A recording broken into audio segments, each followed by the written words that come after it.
बच्चों, let's read the question.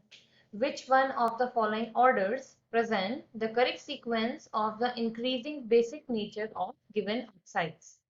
यहाँ पर हमको कुछ ऑर्डर सीक्वेंस यहाँ पर लगाया हुआ है metals sodium potassium magnesium aluminium का। उनमें से हमें अरेंज करना है करेक्ट। तो यहाँ इस क्वेश्चन में हमारा की कंसेप्ट क्या कहता है कि हमको यहाँ पर बात करनी है बेसिक कैरेक्टर ऑफ ऑक्साइड्स। अब यहाँ पर दो टाइप के ऑक्साइड्स की बात हो रही है, alkali metal oxide and alkaline metal oxide. अब देखो हम लोग एक चीज जानते हैं कि जब भी हम किसी ग्रुप में अप टू डाउन मूव करते हैं तो हमेशा जो बेसिसिटी है यानी कि जो बेसिक ऑक्साइड्स हैं वो इंक्रीज होते जाते हैं और जो एसिडिक ऑक्साइड्स है या एसिडिटी है वो डिक्रीज होती जाती है।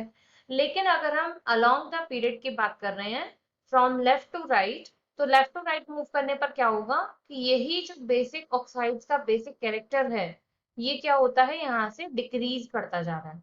अब यहाँ से फोर टाइप के मेटल्स हमको दिए हुए हैं तो उनको अरेंज करते हैं। तो हमको यहाँ पर दिया है सोडियम और पोटेशियम, तो ये हम मूव किए अलोंग द ग्रुप। इसके बाद यहाँ पर इसने क्या करा है कि हमें यहाँ दिया हुआ है मैग्नीशियम और एल्यूमिनियम, तो ये हम चल रहे हैं यहाँ से अलोंग द पीरियड। अब हम बात करें कि यहाँ पर अगर हम प्रेफर करना चाहें कि बेस्ट मेटल कौन सा है इन सब में, तो हम लोग पोटेशियम चुनेंगे क्योंकि नीचे जाते जाते बेसिक कैरेक्टर इंक्रीज हो रहा है।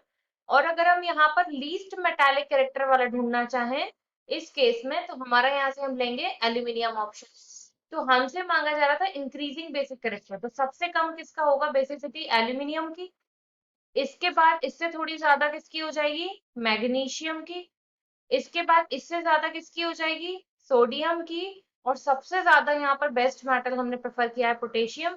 तो पोटेशियम का जो मेटालिक कैरेक्टर है या ऑक्साइड्स का बेसिक कैरेक्टर है वो ज्यादा आएगा। तो इन सबको देखते हुए ऑप्शन फर्स्ट जो है वो हमारा यहाँ से करेक्ट आंसर आता है। I hope you understood well. Thank you.